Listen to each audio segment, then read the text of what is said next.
I want to thank my dad who been there with me since the beginning. It's been a long ride. I want to thank Al Heyman, Golden Boy Promotion, and my family back at home. Everybody in Philadelphia, we did it, baby. Angel, what made you get your son into boxing first of all? Well, I always knew Danny had something in him when he was, you know, like he said, when he was a little kid. It's the Doscinco Project. Money pouring in, clientele growing down. With your host, Doscinco. Let's go! What up, everybody? You are now tuned into the Doscinco Project, where we talk about business, finance, motivation, and mindset. We have a very special guest today, the man and the voice behind the two-division world champion, Danny Swift Garcia, the patriarch behind the musical duo, the Ciangi twins, the man who brought controversy and excitement to boxing press conferences at some of Danny's biggest fights like Zab Judah, Amir Khan, and Lucas Matisse. He is very outspoken, but he is very strategic when it comes to his business. Exactly. He is a key advisor to Danny Garcia's business ventures and has helped him amass millions of dollars. Everyone give it up for Crazy Angel Garcia, a.k.a. the Bird Man. How you doing today, sir? Bro, how you feel? I'm doing good, man. I'm doing good. So what I want to do is, you know, a lot of people know who you are. Yeah. A lot of people know what you brought to the table boxing-wise, but I want to dig deep into your own personal life and then talk about your business ventures and how you were able to get into that. So first and foremost, tell us where you were born and raised. Well, I was born in Puerto Rico. Okay. In Nahuatl, Puerto Rico. That's in the east coast of Puerto Rico.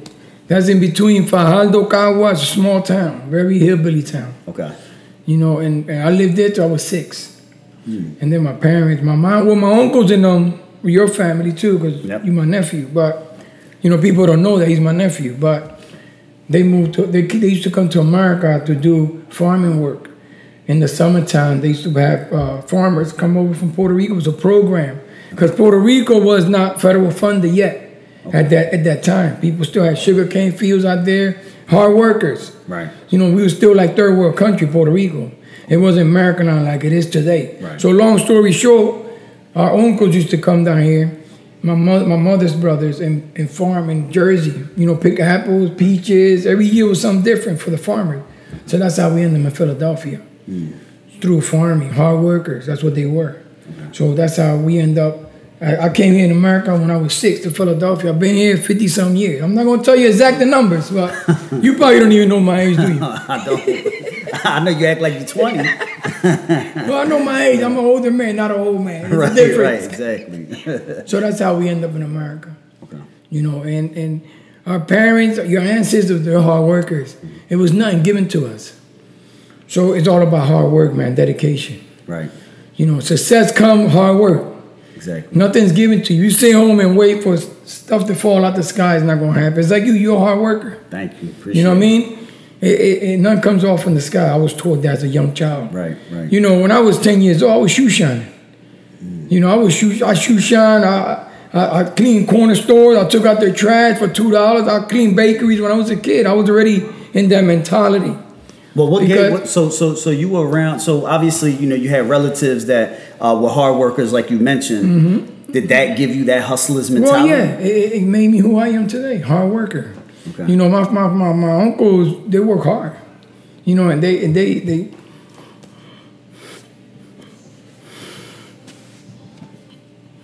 take your time. I don't like talking about it, cause I know. My voice, I lose my voice too. Right, right. Because of the chemo. Right. But they were hard workers and... Just take your time, my brother. You about to make me tear up. This ain't the time, but, you know, it comes with the territory. Of course. You know, a man don't cry, don't got no feelings. Right, right. And I don't cry for being a hypocrite, selfish. It's just, you know, going back to the era, it brings me a lot of... Right. Some good memories. Yeah, but it was a lot of struggle. Yeah, and a lot of struggle as well. Yeah, we struggle a lot in America. Right, You know, people think that, you know, not going back to racism or nothing like that. No. But people think only other cultures have racism in this country. We went through all that.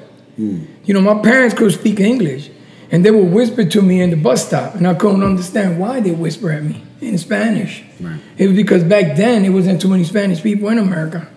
So when you spoke Spanish around somebody else, they told you, oh, speak English, you talking about me? That's how it was. Wow. So we had to whisper. So your parents whisper. So now I think about all that. You know, they went through a lot of bullshit. Right. And that's what makes me sad. It's because they came to this country to work hard and they got treated like shit. But that's another story. Of course. You know what I mean? But that's what made me a stronger man who I am today. That's why a person that works hard and hustles, not, you know, in a good way. Of course. You know what I mean? Not hustle to me means a person that works hard and focus on his life, not worrying about it, not worrying about getting hand-me-downs or, you know, you grind, you work hard.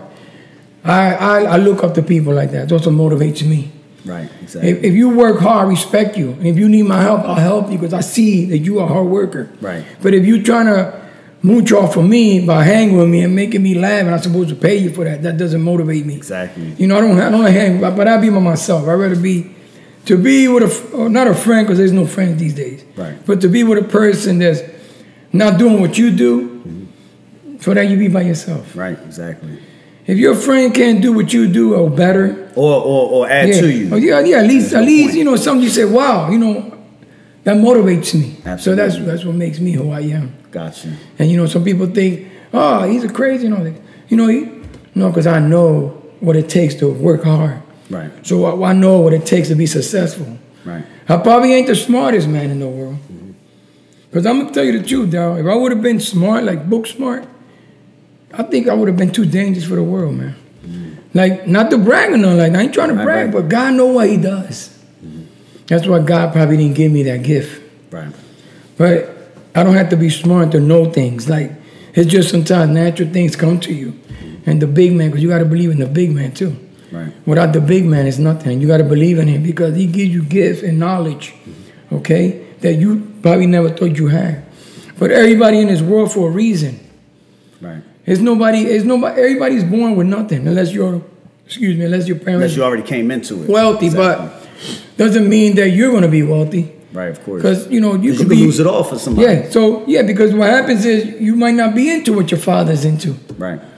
So if you got a child and he's into what you do and you're successful, and then the business will be successful. Right. Because all it takes is one person from the family that's the tree of the house. Exactly. The patriarch That or the matriarch. happen, yeah. and then the whole family falls apart. Even the businesses, millions of dollars will go to waste. Exactly. And you know, life ain't about money, right? But you need money for comfort. So with everything that you experienced, you know, childhood wise, you know, obviously you said a lot with regards to what you learned along the way, as far as friends and keeping to yourself, and you know, and just making sure people add to you. You know, back in the 80s, let's talk about the 80s, right? Because 80s, I think you were kind of like in your 20s. I was 18. Yeah, you were 18. There was a big, especially in your neighborhood, right? You were around, what, 8th and Butler? Around there? Yeah, I was on Percy and Butler. Percy and Butler. That's in between 10th and 9th. So right around there, though, you had this big multi-million-dollar drug operation that garnered national attention. Right? In that era, there was a lot of money being spent, a lot of money being made, a lot of the flamboyant, cars and things of that. How did that affect you during that time? Well, at the time, I was a hard worker, like I told you 2 minutes ago. You know, I used to work, and I got my first job was like $1.30 an hour, man. I was 17 years old. I dropped out of school because I had to live. Right. I couldn't keep wearing hand-me-down, and at the time, America, the dollar was still valuable. So if you had $10, it was like having $100 today. Right. But it was hard. It was hard then. And at that time, I moved up there in Percy and Butler. I moved at the age of 13. Okay. So, I was just working the factory. But then when Scarface came out, believe it or not, because can I say cocaine or? Yeah, absolutely. Yeah. All right. When cocaine came out, when Scarface, everybody started thinking there was Scarfaces. That's not the way to go. Right. But I it look at it influenced a lot now. of people. But no, it changed our people's life, money-wise. So Puerto Rico was driving little Volkswagen. Now they driving Corvettes. Now you had a house in the hood, a 1,300 square foot home, but you had it with Gucci and you had woodwork of Louis Vuitton. So who didn't want to have that? So, we thought at the time, I was young. When you're young, you're dumb. Right. I'm not proud of that life, but I don't mind talking about it because that past died on my life. Right. But it's lessons that people can learn but it from was that. a lot of money. Right. Like, you make thousands every day, like, but we thought we'd never wait. I mean, we thought we'd never, go away. Yeah, exactly, Yep. and it did. Because, you know, that's dirty money. So when you don't sweat your money, how you afford is not blessed money. Right. So you can make $1,000 dirty money. That's all right. Just click it right back on. Cameraman on the mic, on the camera today is my son, Lil Junior. Darryl. Junior getting it passing it doing on what to he him. does best. Is it on? Check it down. You record. All right. Did you press the record button? Okay. Just keep it on record. Don't interrupt again. No. And we good. I'm just playing with him. No, all right. So there was a lot of money being made, especially in the poor environments. I mean, think about it. That was roughly a poor environment. It was the ghetto. So you guys were making a lot of money. We was during making that time, a lot of money, right? And this is coming from you making like $1.30 an hour. Bringing 80. Listen, bringing 80 hours home a week, 40 hours a week. Wow. Bringing $80 at the taxes was like $73. You do the math. Yeah. And then I would give my mom loyal, because I was loyal. I would give my mom $25 a week. That was for, help her with the meals and the roof and the electric bill. And then I would keep 50. I would go to Germantown in Erie. I would buy me a shirt and a pair of pants with $25. Wow. That was and then I would party the other 25 in the club. So you're making your money to club, huh? No, I'm just playing. No. Meaning when I was working in the factory. Exactly. So then Monday I would be at work with not a dollar in my pocket for lunch. Because you spent it for the weekend. And lunch was $1.10. Wow. You got a cheesesteak, a soda, and some fried chips, a bag of chips. You can't buy nothing for $1.10. now. A cheesesteak, a bag of chips, and a canned soda. Wow. So long, where we was at. So, I went to that life. Okay. I started like with a little bit of, I'm not going to say what I did. Yeah, but of course. A little bit. A week later, I'm like making thousands in a week. Wow. So I'm buying a new car, I got a motorcycle, I got jewelry. I was living. So that kind of gave you the bug. Think about it. Well, yeah, but I always was motivated I was always looking at how can I make money. Like I said, I took out trash when I was a kid for my neighbor. I went to the store for my neighbor to keep the change. That was like, I look now, and I was like an entrepreneur back then. Right. Because it starts young. It does. When you be an entrepreneur, you start at a young age. Like the kids will sell lemonade. That's like signs there. Yep. But kids don't want to take your junk and have a garage sale and sit outside and sell your leftover, your screws and stuff. That you gave them for free. Yeah, stuff that you ready to trash. He'll say, Dad, no, we're going to make, Saturday and Sunday, I want to sell in my garage. Right. The stuff you don't want, Dad. So that signs right there from your child that wants to be an entrepreneur. Absolutely. So, that motivated me who I am today. So I always wanted to be I wanted to be a hard worker, and that's what I did. And then it came a time where everything crashed, everything went down. Gotcha. You know what I mean? It was over. I want to talk about that, right? So you've experienced struggles, setbacks along that journey. How has that? Well, I think we've already known how's that shaped you as a man today. But what were some key lessons you learned during those setbacks? Well, I learned that in this world, it's just you. Your parents sometimes, you got families that are not fortunate, that the parents don't love their child. Right. They'll beat them, molest them, even, end up killing them. So I didn't have that kind of parents. The only thing I sit back and I look back and I say, my parents and my grandfathers and all, my grandparents, the only thing I never remember them was telling me they love me. Because back then was a macho thing. Right. They were, you didn't say I love you to another. Yeah, you didn't say I love you to another man. Like, you was told that mans don't cry. And my family were hillbillies. They were really hillbillies. I tell people that they were out on the farms cowboys. working. No, they were cowboys. Wow. They listened to hillbilly music. They were really cowboys. Like my family in Puerto Rico still, my family from my mother's side, they still hillbillies up. They still have to live in the mountains. Oh wow. Yeah, in Nahuatl. Okay, they still there. My cousins and all that. They're all my uncles from my mom. No, they all passed, but my cousins still live up there. And they still up in the countryside. Yeah, they hillbillies. Wow. But I learned through life that that it's just you. You don't, and I'm not angry at nobody. No, of course. Just because you don't give me, you my nephew, just because you don't give me what's yours, it's okay with me. Right. Because that's yours. God blessed you with it. Right. I got to go do the same. But if you need help, like anybody, or I need help, you know, if I would have asked people, they probably would have did it. Right. You know, but when my children had nothing to drink, milk or nothing, I went out there and got it. It didn't matter how I got it. Well, I would ask your mom. You know, I ain't got nothing. Give me something. She would give it to me. And I don't think, and the thing is, like, I've experienced it firsthand, especially with this man right here. I mean, obviously, a lot of people have seen the accolades. They've seen, you know, the money, the jewelry, the flash. But he, at one particular time, had nothing. Yeah. Nothing. There were times where he was locked up, and obviously he needed people to fend for the kids at that particular time. And so obviously my mom was really there for him during a lot of those times, during a lot of the prison visits and stuff like that. But he came literally from nothing to having all of this and really appreciating it. So I appreciate you for that, because technically you are an inspiration to many people, because you know, this wasn't your lifestyle the entire time. There was times where you had nothing. Yeah, and I say back now, and I say to myself, you know, I'm glad things happen in life, because sometimes it changes you, and it changes for the better. Right. Because, you know, I went back to being a hard worker again, you know, legally. Of course. And everything was a blessing after that. You know, because I'm going to tell you this story, quick story about me. Right. It could be like a testimony, basically.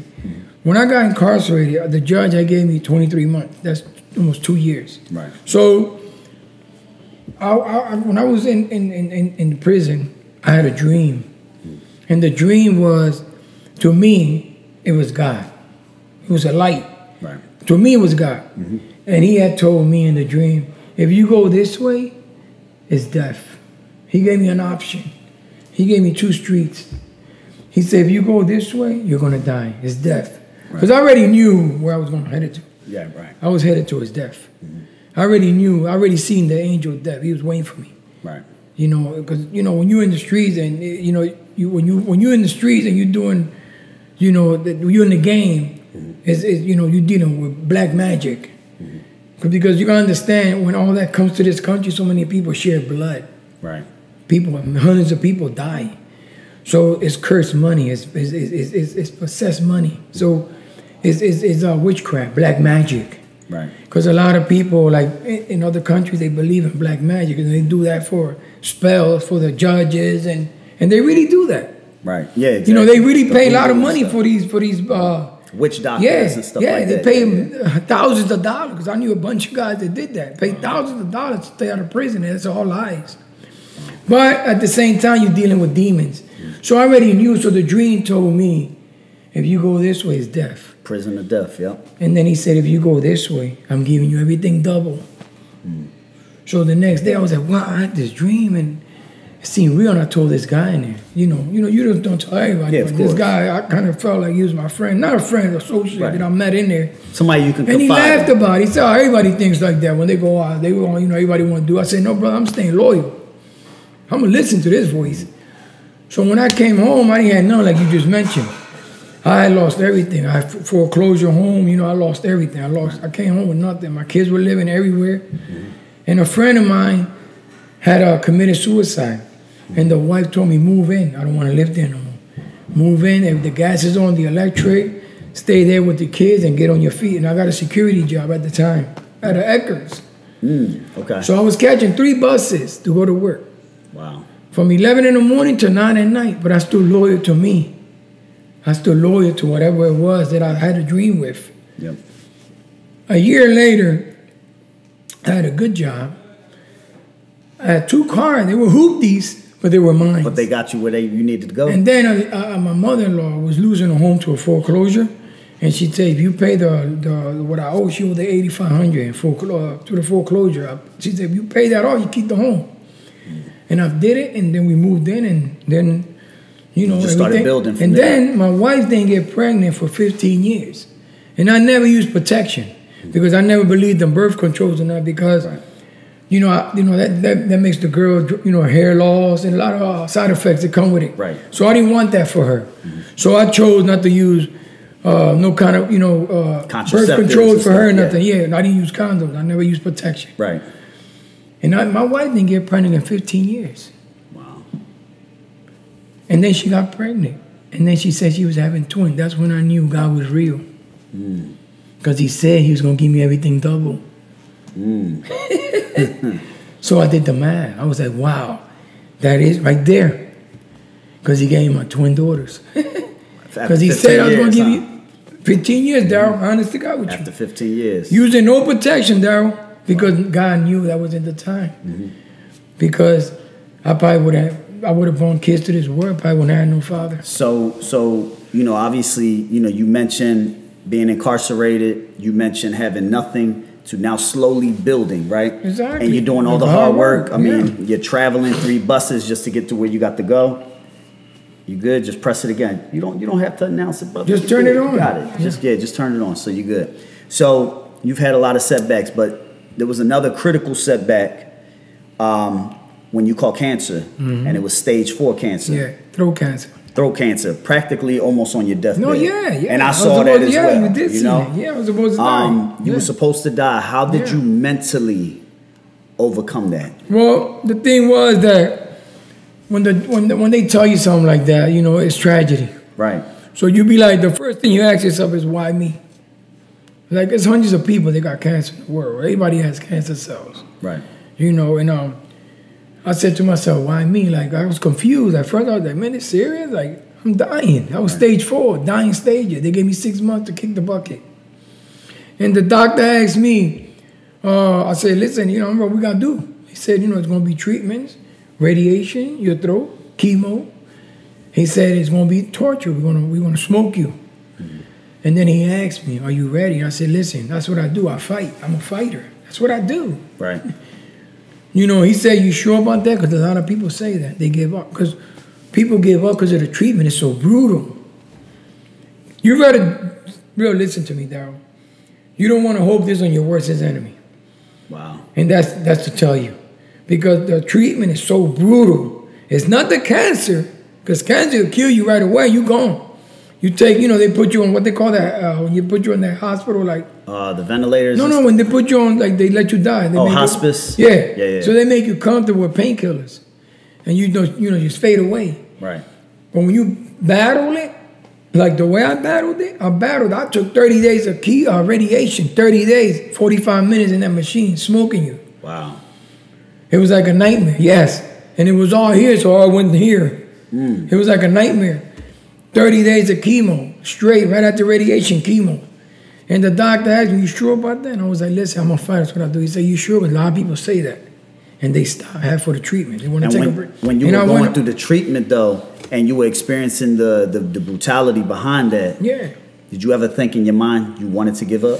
Well, you know why I didn't give up, Daryl? Why? Because my daughter was 4 years old. Danny was already 17. And Eric is 2 years old. Your daughters are the Ciangi twins, yeah, right? My daughter, Ciangi, they're twins, yeah. Ciangi twins, yeah. But the reason why I didn't give up, because I looked at them, and they were so little. And I seen friends of mine, they die young and left kids behind like that, the same age as them. To fend for themselves. No, and they end up being the worstest kids in the world. Wow. They weren't supposed to be like that.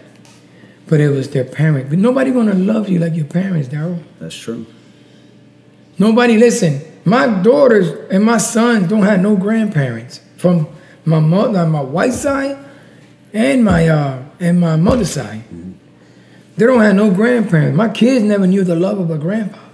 You know what I'm saying? Right. So that's like they don't know what's having a grandpa. Right. They never had one. They had my wife's father, but he died like 83. But he was already, you know. Yeah, exactly. He was already. But when I seen that, I said to myself, I can't leave these little girls behind like this. They didn't ask me to bring them here. That's my job. So I live for them. Now they 19 years old. Wow. You know what I'm saying? Now, listen, if anything happens, now I'm good because I did my job, Daryl. Exactly. Because my kids didn't ask me to bring them here. I chose that. So, you know, that's my job. And I think, you know, it's not completed yet because your kids always going to be your kid all your life.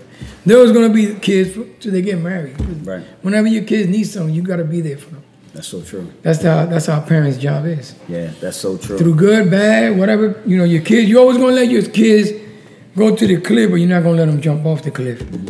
Because I'd rather go have an argument with you than have to go to somebody's funeral. That's the way I look at it. Right. So people be like, oh, Daryl, here she comes. Don't say nothing. Well, how are we supposed to fix it? We're supposed to talk about it. Yeah, exactly. But a lot of Latino families don't talk about it. They see you coming. Shh, here comes Daryl. Don't say nothing. Hey, Daryl, how you doing? No, let's speak. Yo, Daryl, you messed up. We need to confront you. Like, what's going on? Knock it out, why you doing this? We need you back on track. Right. Because I'd rather talk to you than have to go to, not your, but anybody's funeral. But you gotta talk to me. I know, but I do talk to you. I do talk to you. Well, I gotta talk to you. for the, you know, so you overcame a lot. Oh yeah, it was struggle down. You overcame a lot.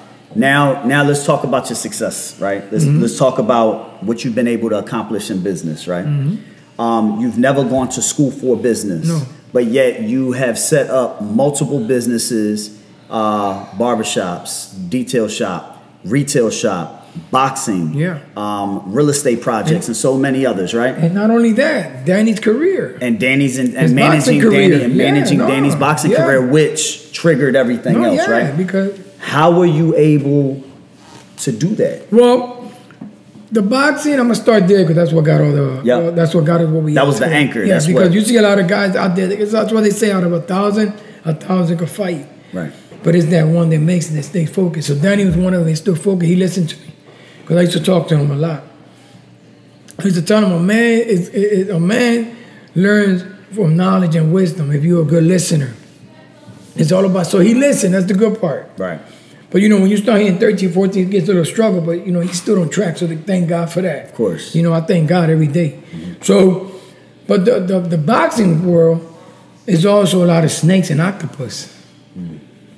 So they used to invite me to places, big party, big mansion, managers, when Danny was an amateur. Amateur was an elite. And they used to invite me for parties and all that. So I'll be at the party talking, and you know, want to sign Danny and whatnot, and I'll be like, so who you manage? So they say, oh, we manage him over there. Oh, okay. So I will wait, then I will go ask the fighter. He manage you? Yeah. For how many years? Oh, 5 years. And where you live at? Oh, you still in the hood? So what you drive? So that Toyota over there? That beat up Toyota? So I already knew where you was coming from, but he got a big house with a big pool with a big party, the manager. So but he didn't throw one punch. I played reverse psychology. That's how I learned the game, Daryl. That's smart. A lot of people would not even have thought to do their due diligence in that way. Yeah, I played reverse psychology. So I would play reverse psychology. But I would go, because you never threw a punch in your life. Right. But you generate all the money. Listen, they had a promoter in Philadelphia. I'm not going to mention the name. Okay, I'm not going to mention the name. He had over 50, over 50 or more fighters.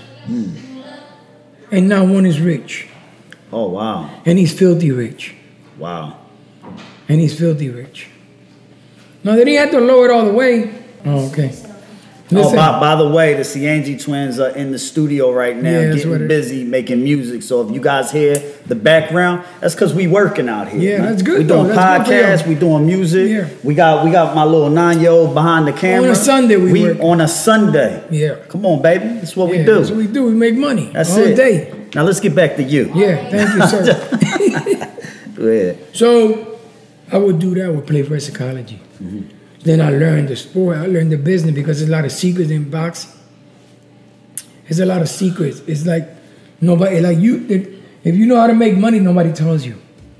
They keep it to themselves. It's like secrets. It's like crazy. Right. It's like managers are like in the way. Boxing managers in the way. You don't even need managers, bro. So these kids out there, they sign over 20% manager, 30%. But you know, they charge in Philadelphia like 33%. 33%. It's a little bit, $100. Right. Like something scratchy. But when you're talking about hundreds of thousands, even millions of dollars, that $33, $33. Right.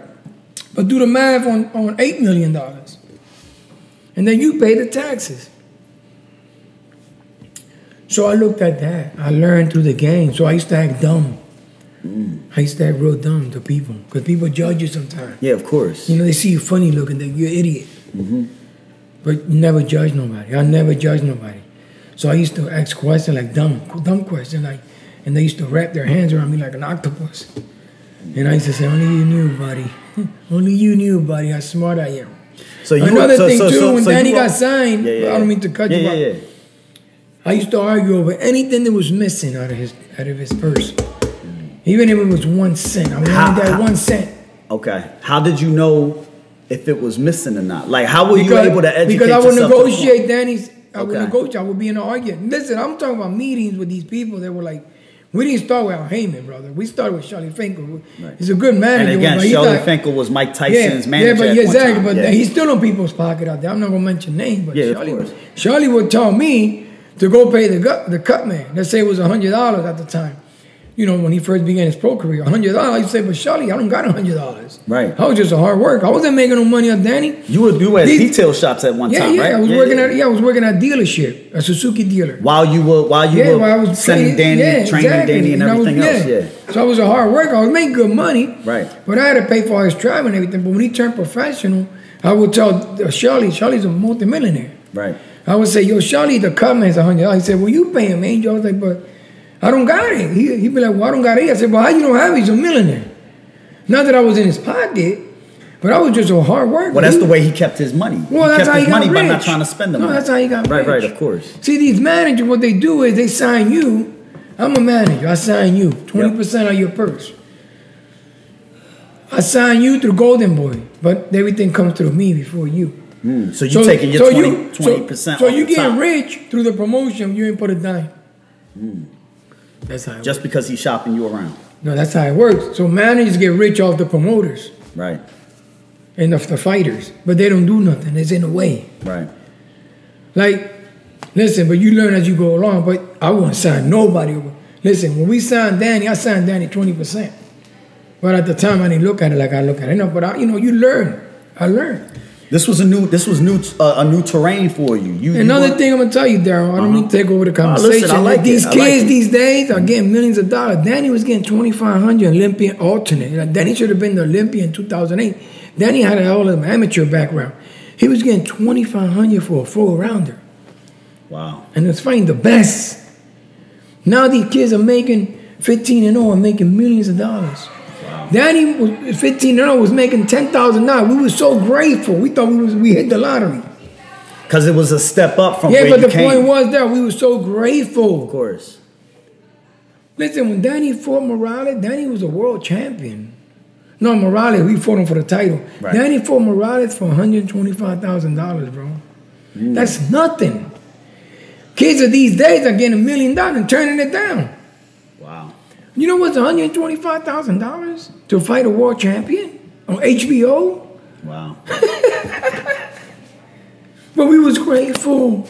Now the second fight when he fought Eric Morales during the rematch, he made his first $1 million check, right? Yeah, he made his first $1 million, but still. Right. That's nothing. Danny was the world champion. You were grateful with the $125,000, right? We thought we hit the jackpot. How did you feel when you made that first $1 million? Well, I was so happy for him. You know, I said, no, we made $1 million. You made it. I mean, you didn't make it. Never accomplished that. Well, you didn't make it, but at least you got something to fall back on if you know how to invest it. Exactly. Because you can get $1 million, if you don't invest it the right way, you ain't going nowhere. Of course. You can get $1 million and be broke tomorrow. That's so true. If you're not smart. But I want to take you. So think about it, right? Yeah. All of your struggles, all of your setbacks. How we doing on the camera, brother? We good? Okay. All the struggles, all the setbacks.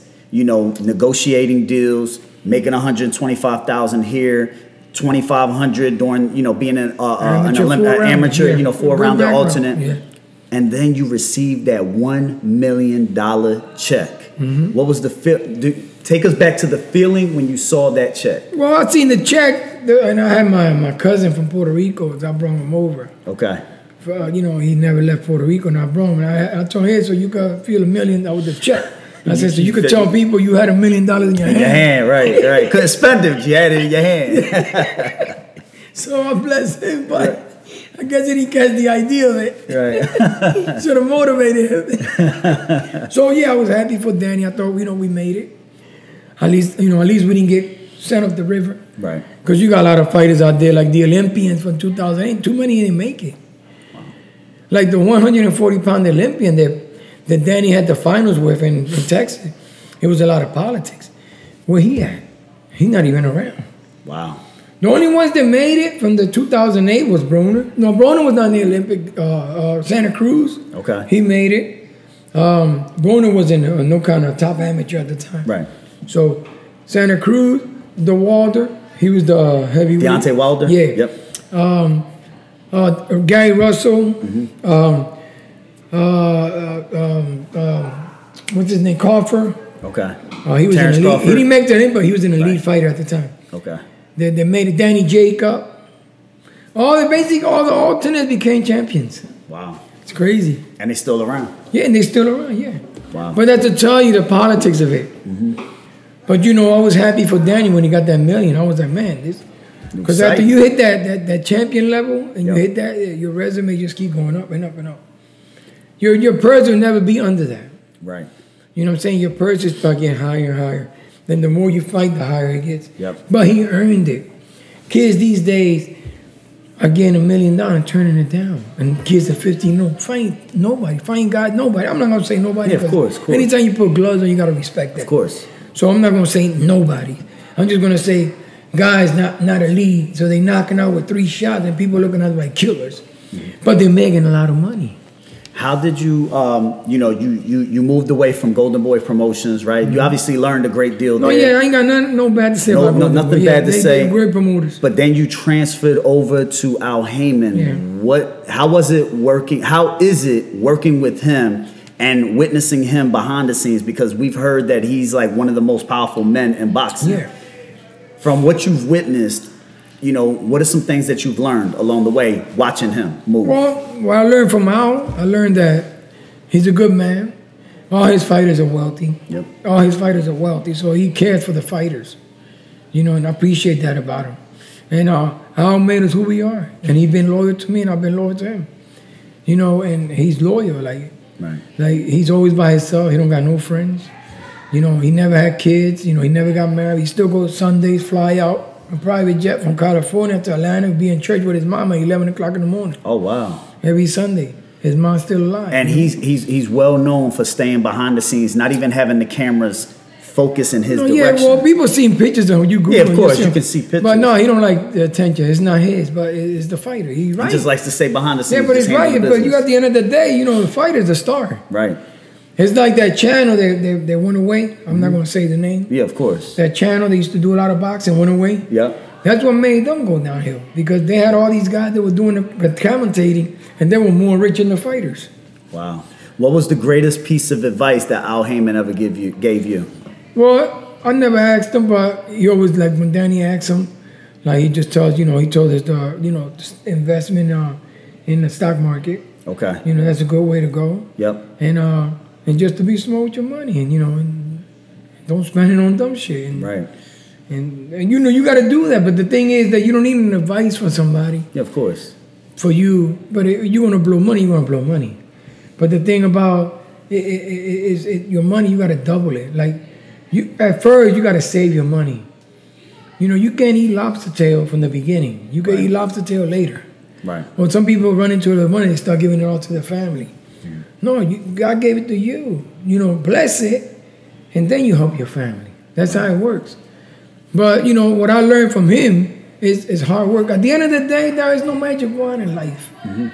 The magic word of life is hard work. There's no magic word. I like the fact that you mentioned hard work, but you're probably going to get someone from like the audience or whatever, somebody comment stating, well, I work in McDonald's right now, and I'm putting in a lot of hard work flipping burgers. How can I take it up to the next level? Because there's different levels of hard work. Yeah, you're right. Yeah. But see, some people are comfortable bringing a paycheck every week. Right.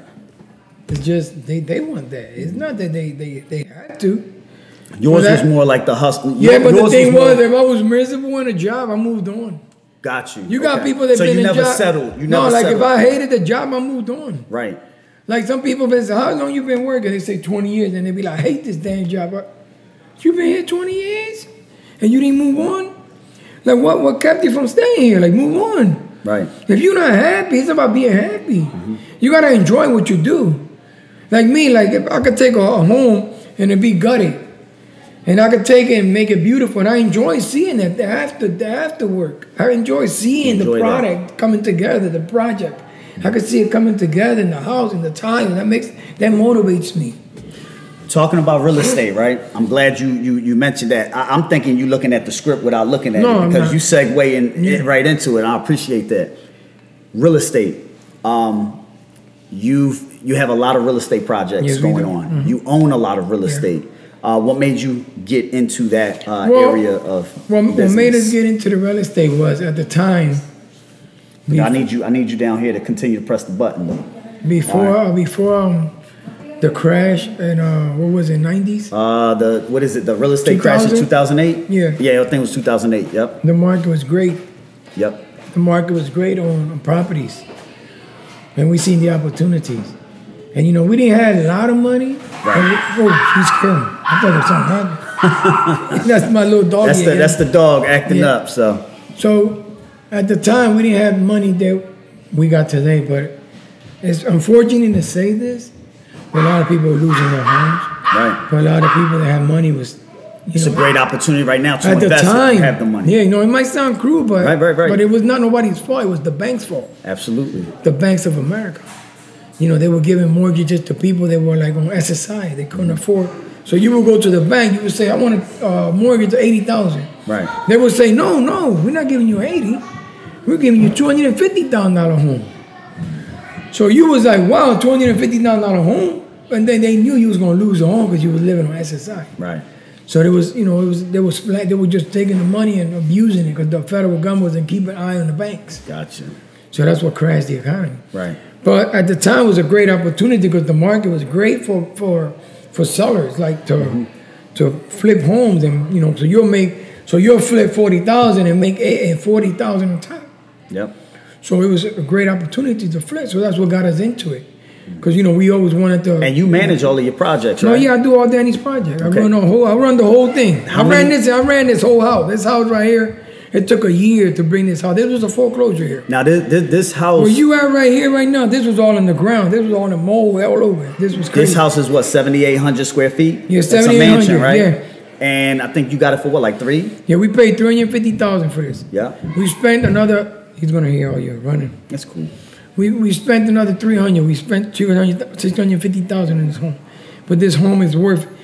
On a quick sale, we could sell it 1.3. 1.3 million? We're sitting back and waiting on it. We could sell it for 1.5, 1.6. The properties are high right now. But the acquisition cost was $300,000. Then you put another $350 on top of that. Exactly. And now you're about to make close to $400,000, $500,000, $600,000. Yeah, but we've been here 5 years. Right. And we have 3 acres of land. So this property is great. Like where it sits at, we sit all the way back here where nobody bothers you. Yeah, like. The only one that come down here is either the mailman or the UPS. Gotcha. Besides that, if you come down here, you better answer. Right, exactly. Because I'm going to have an answer for you. You got the Angel Trails. Yeah, so this not even you Google this address, it's not even going to show you the street. Right. It's going to stop at the main road. It's not even on GPS, but it's private. Right, exactly. So we caught a good deal here. It's a great deal. Mm-hmm. It's a beautiful house, It's perfect for our family. Yep. So it came right on the right time. Everything happens on a reason. Everything happens for a reason. There, everything in life is a moment for everything. Right. Exactly. That can happen to anybody. You asked me 2 minutes ago, why somebody sit there and flip burgers? They choose to flip burgers. Mm-hmm. So you're basically saying, this is what I'm getting from you, so that way people understand it clearly that you are in control of your life. Yeah, exactly. If you choose to flip burgers at McDonald's and you're happy, then more power to you. Exactly. If you're miserable doing that, then figure out how to move on exactly. and do something that you're happy doing. And you always got to remember this too. You always got to save. So you got 4 weeks out of a month. If you getting paid 1 week, you pay your bill. The following week, you buy your children stuff. The third week, you save it. That's holy money. You always got to have holy money in the bank. Holy money is for when it's raining outside. You don't touch it. No, you don't touch it. Not even if you. You never tell nobody what you got. Right. You always lie what you got, because now you gonna tell your friend or not friend, associates that you make a lot of money, and now on Friday come they're gonna say, "Whoa, you just talking about you make a lot of money." Mm-hmm. Always say you got bills. Yep. I had to pay bills this week. I don't have so nothing. You let people know that you don't got no money from the beginning. Right. That's how you keep your money. No, you're right, but you got to do it like that till you make it. Right. You have to save because, life ain't about money, but money is comfort. You need that. Mm-hmm. Money's not going to bring you happiness, but it's going to bring you comfort. Money brings you opportunities. Yeah, Think about comfort. it. If you don't have the money, you don't have the opportunities to travel. Yeah. You don't have the opportunities to put your kids in a better educational, foundation. Or when you get older and you sit back in your rocking chair and your grandkids come and say, Papa, can we go to Puerto Rico? And you say, no, I have to wait till the first to get my check. Right. Then you want to say, yeah, young, let's go tomorrow. You want to jump on a plane right now? Yeah. That's so you're looking at your kids, because this don't stop here. This moves on for generation. Right. Exactly. You just can't live. You live a good life. Your kids live a good life. Then your grandkids are back in the ghetto. Yeah, don't make sense. You need something that's going to be... No, you got to break the cycle. So quick question, and I'm glad that you mentioned that. What are some things that you're doing now that's going to benefit Philly's generation or benefit Eric's kids? Well, what we trying to do, we trying to build like condoms, like 15, 20, 30 apartment condoms, like the condominiums. Yep.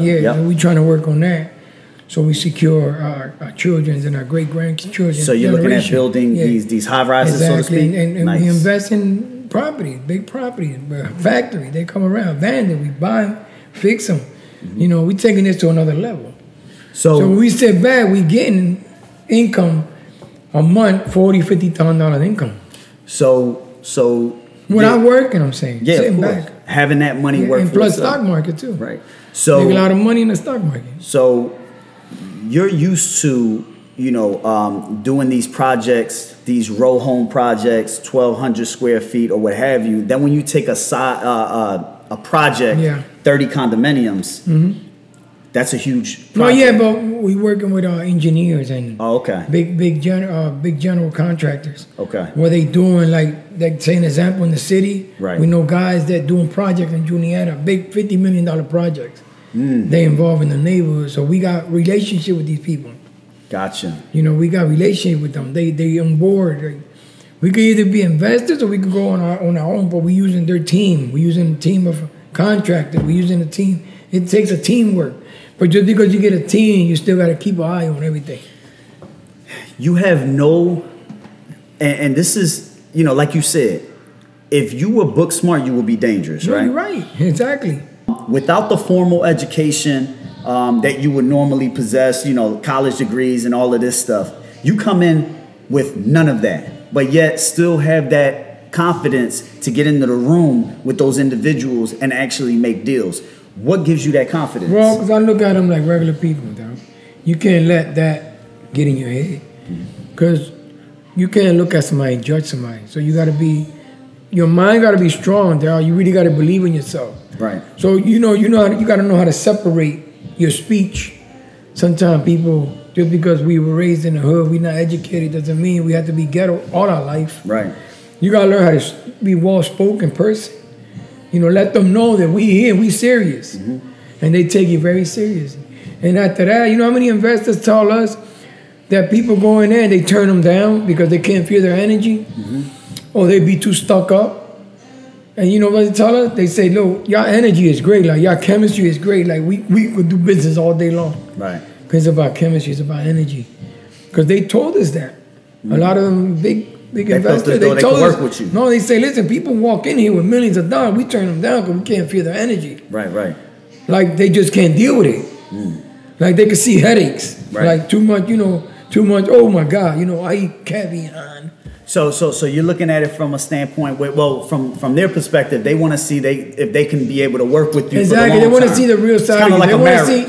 Yeah. They don't want you to go in there and be all fake. They want you to be straight up. Be you. Exactly. As long as you well spoken and you talking business, you're not talking just you're not talking just to talk. Right. We got the money to back it up. Exactly. So that's everything, bro. Right. It's just hard work. Yeah. So you're basically saying be authentic, be true to yourself, and be yourself. And believe yourself. And believe in yourself. And go in there and speak right. Don't go in there knowing what to talk about.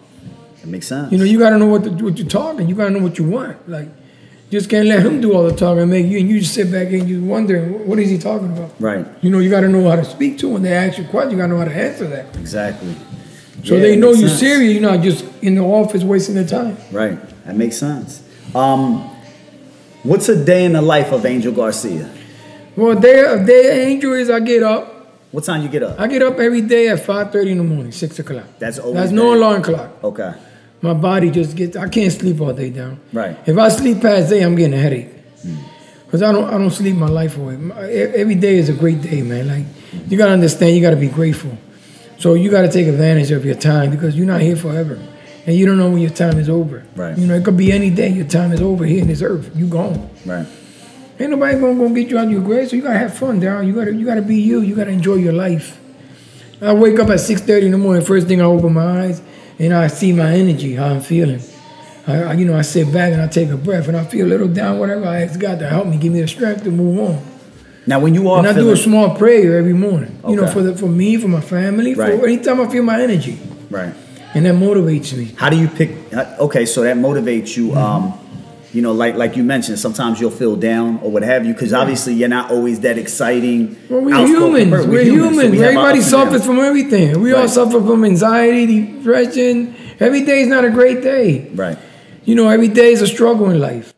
Just know how to manage that. Some people can't manage life, so they go into, you know, alcohol, depression, drugs, pills, and, and right. they go into institution. They start hearing voices because they don't know how to handle life. Exactly. So the first thing you're supposed to do is bless yourself.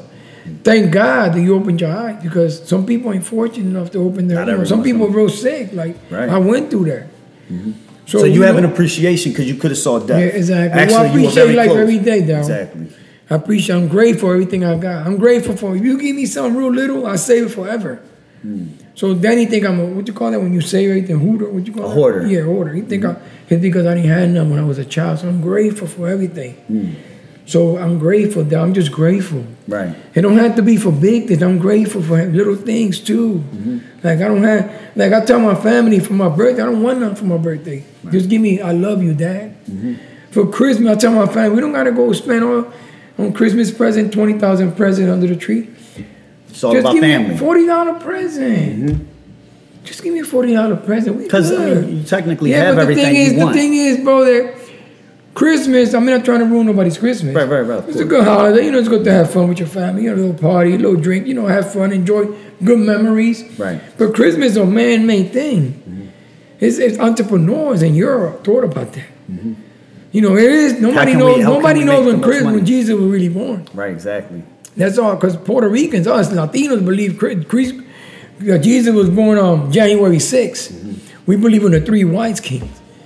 Because when I was a child, I believed in the three wise kings. Right. You know, my Christmas was three wise kings. It was never Santa Claus. When I came to America, I said, what? You get presents? So now we get them twice. So now we get it on Santa Claus, and we get it on three wise kings, the six. You get a double whammy right there. Yeah, so I was happy about that, because I was like, what? Right. What? You get what? Present on the 25th?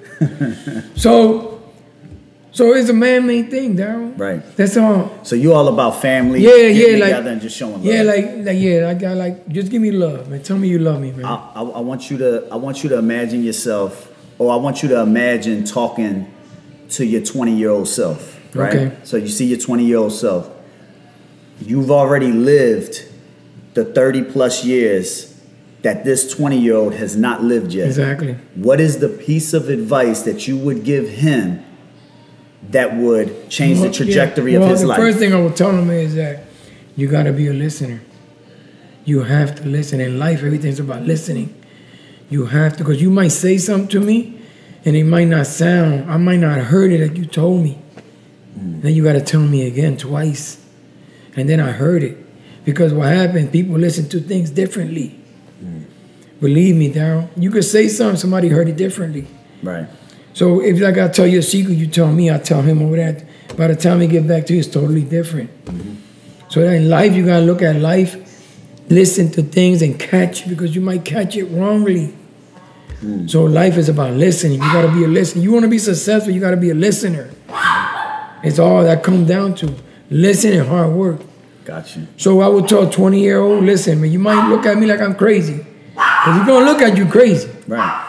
Because what happens, what we do at this moment right now, this motion I just did, you will never, that's time that already passed, that quick. That's so true. That's the past, that quick. Yeah. So you never do that motion again the same way, ever again. Right. That's so true. So that's very important about being a 20-year-old. Because God should have made us God should have made us intelligent, and then as the older we got, He should have made us dumber. Because by the time you die, you're done. Your brain's washed up. That's a different perspective that you put. Yeah. So you said when you start out at life, make you the smartest you've ever been. Exactly. And then as you get older, you get decline, dumber. You get dumber. Yeah. Because that's when you make mistakes when you're young. Right. And it's like you understand, like you believe in the pharaohs. King Tucker was 18 when he took over the kingdom. True. So he must have been super intelligent because you don't take over the kingdom at 18. Yeah.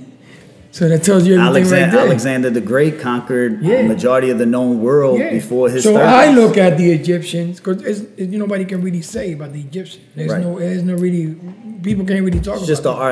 Just artifacts. But I respect them. I think they were very intelligent people. But they faded away because they were. So we went from super intelligent people to back to the dumb, and now we back again. So everything recycles itself. Right. Everything that was once it comes back. Gotcha. Everything repeats. Destiny repeats itself. Every 20 years, it repeats itself. Right. That's why you get champions every 20 years. That's how life works. But people don't look at it. People believe everything the government tells you. And you gotta believe in what you see. No, you gotta open your eyes. How you open your eyes? You ask God to open them for you. And He give you visions. And you don't listen to everything everybody tells you. Right. Like just because a guy's real smart doesn't mean he's right. Right. Just because you're a scientist doesn't mean you're perfect. So just make sure you do your due diligence. So what you would be telling your 20-year-old self is to listen. Exactly. To be a hard worker. Exactly. And to do your due diligence and do your research. Exactly. Look at it the way you want to look at it. Right. Don't listen. Just because they tell you that's red doesn't mean. Just because they say it's black doesn't mean it's black. Exactly. That's what they told us it's black. Right. That's the way they define it. That's how they describe it. So we follow what you say. Right. Exactly. So you got to be your own man. You got to not in no evil way. Yeah. You got to judge yourself. You got to say, no, that guy's talking out of whack. So listen, I appreciated this conversation. Thank you, brother. We learned a lot about you today. Thank you. You taught us a lot. You gave us a lot of advice. But if they want to continue to be connected with you, how can they find you? Well, my Instagram, Crazy Angel. Yeah, Instagram, Crazy Angel. What do they call you? The bird what? Bird, man. I call myself the bird. It's Crazy Angel. Well, everybody call you that now because you gave yourself that name. Yeah, no, you're right. But I just do it for fun. But people love that, so I don't care. And you also give advice on there, too, right? Well, I do a lot of boxing stuff. Like, I do that, and I might do funny things. Right. But I usually motivate the boxing world, about Danny, because people underrate Danny. Of course. He's a hell of a fighter. He earned where he's at. Yep. He didn't get made who he was. He did it so. He became a champion. Right. Some people out there get made. They make him a champion. Then he became a champion. It's a totally different page. Exactly. So and some people love me, some people hate me, but that's okay. Without haters, no fans. That's it. What did Wallow 267 say? He said, "Haters are your biggest marketing team." No, you're right. That's the one that biggest marketing team. Listen, if you paying for the ticket, I don't care as long as you paying for it. Exactly. Hate me or love me, just come see me. No, you're right, because in life, you got to take the bad for the good. Right. If I talk good about you, you love it, right?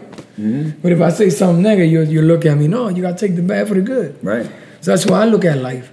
I look at life like, if you love me, you love me. If you hate me, it's okay too. You have the right to say whatever you want to say, as long as you don't touch me. Absolutely. As long as you don't put your hands on me, I'm okay with it. As long as you don't put hands on me or my family, you're okay with it. Yep. But you could curse at me, you could threaten me. The verbal is I could take that. But like they say, sticks and stones will break your bones, but words will never. So I'm old school, man. I'm old school, brother. I appreciate you, my brother. Thank you so much for this interview. I thank you so much for the opportunity as well. So there you have it, ladies and gentlemen. Another episode in the books, the Doscinco Project. Don't forget. Please subscribe to the YouTube channel. You have to go there. Also subscribe to the podcast. Give it a 5-star rating. Leave a review. Cinco. Follow me on Instagram at xDoscincoX. Or Doscinco Project on Instagram. Doscinco. That's a wrap, baby. Thank you for tuning in.